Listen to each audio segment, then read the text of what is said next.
महाराष्ट्रातील सर्व लढाऊ गटप्रवर्तक रणरागिणी भगिनींना माझा क्रांतिकारी लाल सलाम। मी कॉम्रेड उज्ज्वला पडलवार, CITU राज्य सचिव तथा नांदेड जिल्हा अध्यक्ष। आपल्याला माहिती आहे की 2 तारखेला मुंबईच्या आझाद मैदानावर राज्याचं पावसाळी अधिवेशन सुरू असताना आपण प्रलंबित मागण्यासाठी गटप्रवर्तकांचा 1 दिवस छत्री मोर्चा हे आयोजित केलेला आहे।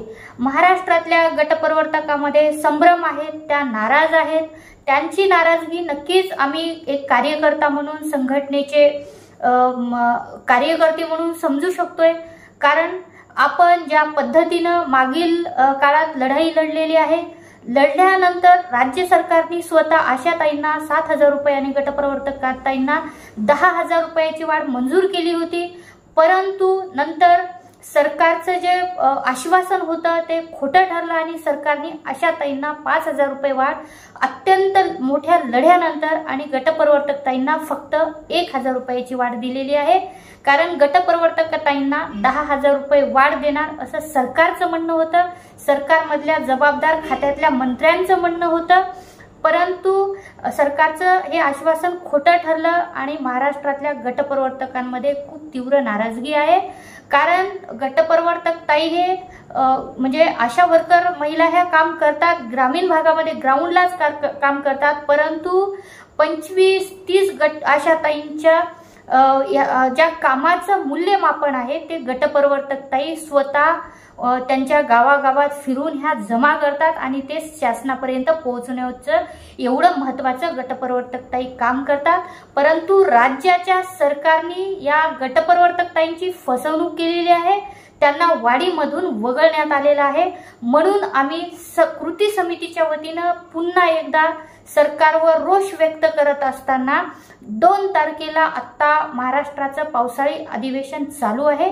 2 तारखेला आपण महाराष्ट्रातल्या सर्व मंत्र्यांना चर्चा करणार आहोत, भेटणार आहोत, त्यांना सांगणार आहोत की गटप्रवर्तक ताईंना 10,000ची घोषणा आपण केलेली आहे, ती आपण आता या अधिवेशनामध्ये मंजूर करावी।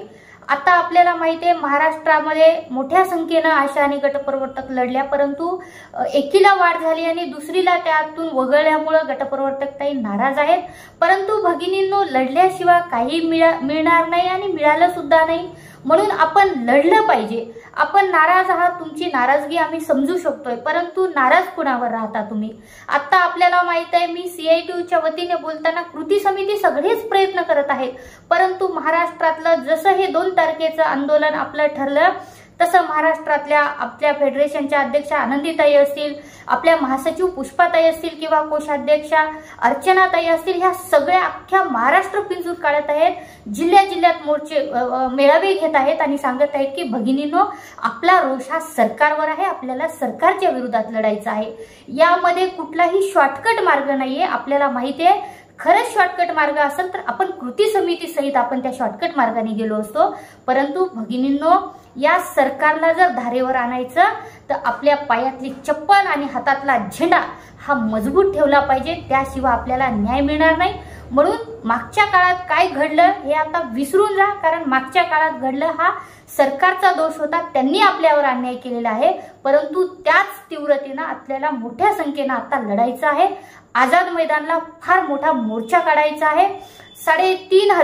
3,800 गटप्रवर्तक ताई आझाद मैदानावर त्या दिवशी दिसल्या पाहिजे, कारण आपली संख्या जरी कमी असली तरी आपला आवाज हा बुलंद आहे हे महाराष्ट्रातल्या सरकारला आपण या ठिकाणी सांगू शकतो। म्हणून नाराजगी, मागच्या काळात काय झालं हे सगळं विसरून जाऊन पुन्हा एकदा आपण लढाईत सज्ज व्हावं। म्हणून 2 तारखेला मुंबईच्या आझाद मैदानावर आपण मोठ्या संख्येने 100% गटप्रवर्तक ताईंची उपस्थिती तिथं आपली राहणार आहे। या पद्धतीने आपण जिल्ह्यात तयारी करावी। आम्ही CITU आपल्या सोबत आहोत, कृती समिती आपल्या सोबत आहेत, महाराष्ट्र आशा व गटप्रवर्तक संघटना सर्व आपल्या सोबत आहोत। आपल्याला जोपर्यंत न्याय मिळणार नाही तोपर्यंत आम्ही आपल्या सोबत लढत राहू, एवढीच या ठिकाणी ग्वाही देतो आणि थांबतो। पुन्हा एकदा सर्वांना आव्हान करतो, आपण 2 तारखेला आझाद मैदानाला मोठ्या संख्येने सहभागी व्हायचं आहे, एवढंच या ठिकाणी सांगतो आणि थांबतो। इन्क्लाब जिंदाबाद।